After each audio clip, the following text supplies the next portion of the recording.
जरा सोचिए, आज से करीब 4,500 साल पहले सिंधु नदी के किनारे एक बहुत ही एडवांस्ड और बड़ी सभ्यता फल फूल रही थी। उनके शहर शानदार थे, उनकी कलाकारी लाजवाब थी। लेकिन एक सवाल है जो आज भी हमें परेशान करता है, आखिर थे कौन वो लोग? जानते हैं हमारे पास उनका सबसे बड़ा सुराग क्या है? ये छोटी सी मुहर। इस पर जानवरों के चित्र हैं और साथ में कुछ निशान। ये एक पूरी की पूरी भाषा है जिसे आज तक कोई भी पढ़ नहीं पाया है। मतलब उनके सारे राज, सारी कहानियां इसी कोड में बंद है। तो ठीक है, हम उनकी भाषा तो नहीं पढ़ सकते, लेकिन उनके शहर वो हमें एक कमाल की कहानी सुनाते हैं। तो चलिए सबसे पहले उनके बेहतरीन शहरों की दुनिया में चलते हैं। जरा मोहनजोदड़ो की इस प्लानिंग को देखिए। ऐसा नहीं है कि जैसे तैसे शहर बसा दिया हो, नहीं, सड़कें एकदम सीधी एक ग्रिड पैटर्न में बनी थी। कमाल की बात तो ये है कि ईंटें भी एक ही साइज की थीं, जैसे आज होती हैं। और हर घर इस तरह बना था कि आंगन में कोई बाहर से झांक ना सके। सोचिए, उस जमाने में भी प्राइवेसी का कितना ध्यान था। ये तो किसी जीनियस का ही काम लगता है। पर उनकी इंजीनियरिंग का असली कमाल था उनका ड्रेनेज सिस्टम। आर्कियोलॉजिस्ट अर्नेस्ट मके तो इतने इम्प्रेस हुए कि उन्होंने इसे अब तक की खोजी गई सबसे परफेक्ट प्राचीन प्रणाली कह दिया।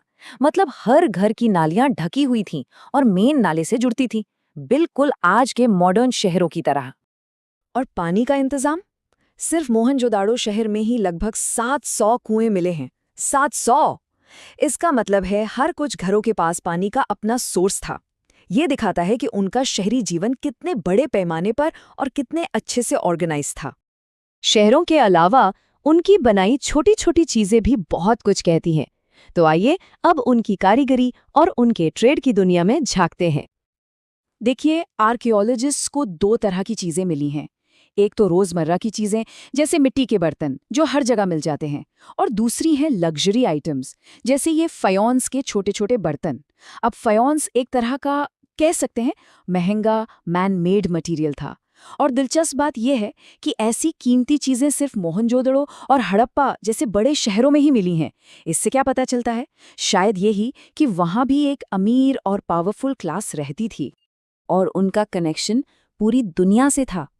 सोच कर देखिए, वो आज के राजस्थान और ओमान से तांबा ला रहे हैं, अफगानिस्तान से कीमती नीला पत्थर मंगवा रहे हैं, फिर चन्हूदड़ो जैसे क्राफ्ट सेंटर्स में कारीगर उनसे सुंदर मनके और मोहरे बना रहे हैं।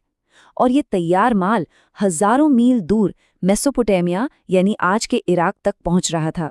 ये एक असली ग्लोबल ट्रेड नेटवर्क था।